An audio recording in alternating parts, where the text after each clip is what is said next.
Alright, it's Will, the Chula Vista Backyard Gardener. This is part 2 in what has worked for me for all my grafts that are taken this year. I forgot some really important points in the first video, so I had to do a part 2. And also someone was asking what materials I use.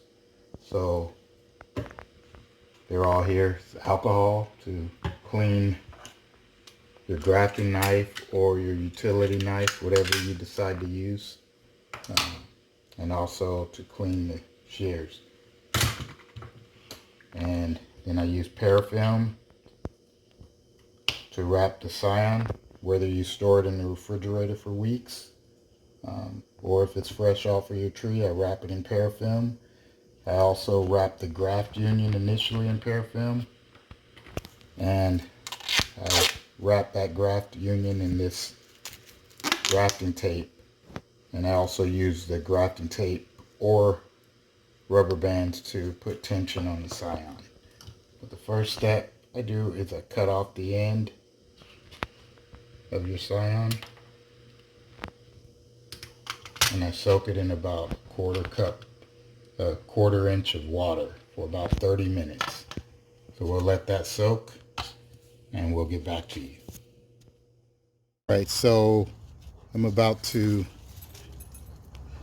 do my last graft of the year, hopefully, onto my bacon avocado. I got this green gold scion that's been soaking for a while in water, and I usually do that, especially if the scion isn't fresh off of another tree.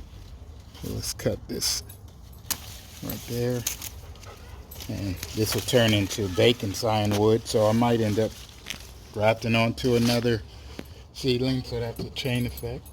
Stay right there. You can use whatever you like. Grafting tool or utility knife. Let's go ahead with the grafting tool for this part. So, you want to be careful here and just rock back and forth and go about 1.5 inches, maybe 1 inch to 1.5 inches into the rootstock. That's far enough. This one's a little different. If you notice, I have a kind of curve shaped scion, so I'm going to graft it facing upward like this. So here, focus on this, Maya. Come focus this way. So I want to cut a V wedge. This is a flat blade, so I need to cut towards me. So kind of like that.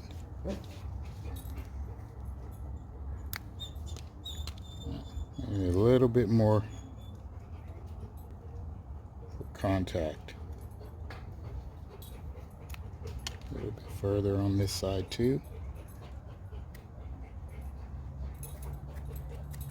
All right, there we go. So then you want to take your blade, usually open that up. All right, so this scion's a little bit smaller than the rootstock, so I think you're usually taught to line up that edge just perfectly, but I'm going to move it in ever so slightly. Now, zoom in on that, Maya. Show them that wedge right there.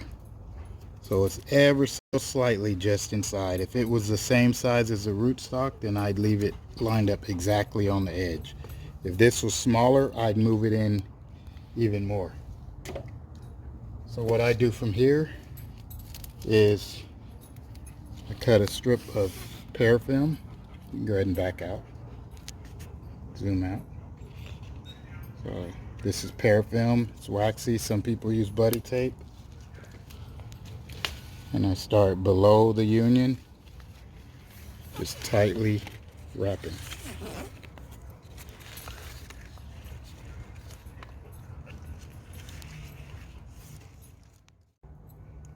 So you want to just wrap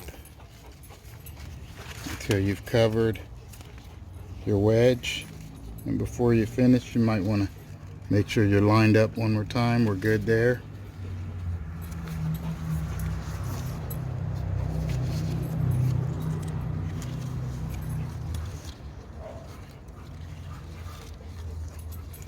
So cover it up, make sure everything's covered. Go back one more time.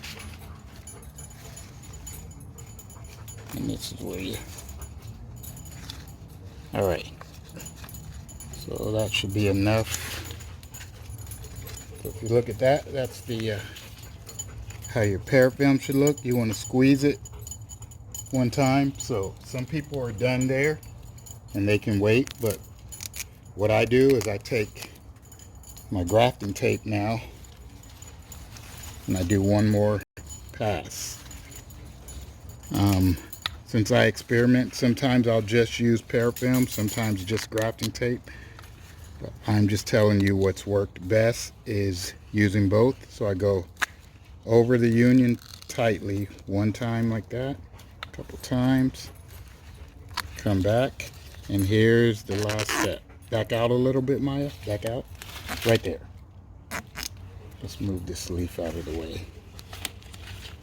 So what I'll do is I'll give you about a foot length there, maybe a little more than a foot. Break it off, twist it. And all I'm doing here is the final tension, final point of tension on the graft union. It's either this or I'll use a rubber band sometimes. But I'm showing you what's worked best, and this is what's worked best for me. That last pass kind of tight. Hold it there and get near the tip and do a little. And that's it. It's a green gold grafted onto my bacon tree. So that's hopefully my last graft of the year, at least onto my mature tree. So you want to just cut that. Sometimes I'll cover this with plastic, maybe put a wet paper towel, create the greenhouse effect. If I think the sun's beating down, I may come out in a day or two and cover it. If not, I'll just leave it. Good luck. I'm signing off.